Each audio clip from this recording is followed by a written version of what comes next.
కేబినెట్లో రెడ్డిల డామినేషన్, సలహాదారుల దాంట్లో రెడ్డిల డామినేషన్, చెప్పండి ఆఫీసర్ల దాంట్లో రెడ్డిల డామినేషన్. చెప్పండి. ఆల్మోస్ట్ ఆల్ రెడ్డిలతోటి రాష్ట్రాన్ని ఉన్నత స్థానంలో ఉన్నటువంటి ఉద్యోగాలలో స్థానాలలో రెడ్డిలతోటి ఫిల్ చేసిండా లేదా రేవంత్ రెడ్డి? అయితే నేనేమంటున్నా, సరే నాకు ప్రశ్న వేసి- చేసిండా లేదా కదా చెప్పు. నాకు ప్రశ్న వేసి- నేను చేసిండా లేదా?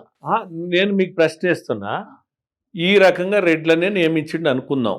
మీరు చెప్పిన విధంగా రెడ్ల జనాభా 30 లక్షలు ఉందను 30 లక్షలు ఉంది తెలంగాణలో. లేదా అగ్రకులాల జనాభా అనుకుందాం. అగ్రకులాలు అంటే రెడ్లు అగ్రకులాల అగ్రగామి అన్నట్టే కదా అర్థం. అంటే 1 కోటి 4వ వంతు జనాభా ఉందని నేను అనుకుంటున్నా. అంటే ముస్లింలను కలుపుకొని 1 కోటి జనాభా ఉంది అనుకుంటున్నా. పదవులు ఇచ్చింది ఎంతమందికి మీరు లెక్కలు చెప్పండి. రెడ్లు అనే వాళ్ళు పిలువబడే వాళ్ళకి ఎంతమంది? 1000 మందికి ఇచ్చిండా?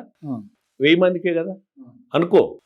మరి 1000 మందికి ఇస్తే మిగతా 99,99,000 మందికి ఏం న్యాయం ఒరిగినట్టు?